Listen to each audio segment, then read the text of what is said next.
So Samantha wrote in and she said, what's your take on defoliation generally? I've seen some growers that swear by that you have to strip the fan leaves. Others say leave them alone. It's like a storage spot for energy for the plant. In your own personal experience, are you a defoliator? What's sort of where you go? I am a defoliator in the right situations. Okay. You don't have to defoliate depending on if you do or do not have the time for it. Mm-hmm. It does come out of the commercial side of things where they're trying to drive production more and yields more. And so that would be, to me, kind of the genesis of it. So if you are trying to drive production and yield, it is a practice that happens all over commercial industry.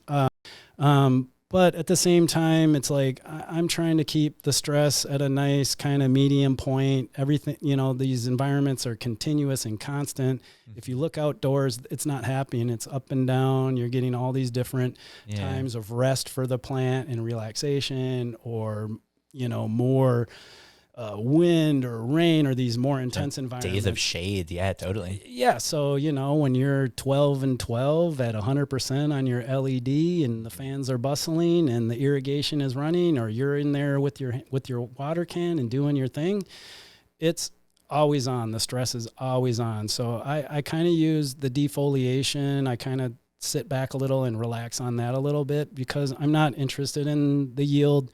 I'm more interested in the quality of the plants. Again, there's a ton of flower out there these days, so having flower is not a problem, but having really high quality flower is what I want. Mm-hmm. And so I kind of err my practices on the side of trying to have the highest quality flower I can have.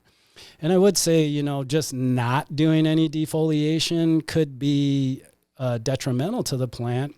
I know there's a study out there that they did that kind of talked about, and if you guys want to look it up, I believe Bruce Bugsby, mm-hmm. most people know who he is, cited the study. But he talked about how if a leaf isn't receiving, I want to say like 100 to 200 UMOL, that it potentially might be a net negative energy drag on the plant. Okay. And so the leaves do provide energy, but they also require energy. So we have to think about the energy balance there. And so if the leaf wasn't receiving the proper amount of UMOL, it might be a net negative energy drag on the plant. And at that point, it's taking from the plant. It's not providing to the plant. So take that for what it's worth. Like I said, it really depends on your model and what you're doing and what you're chasing.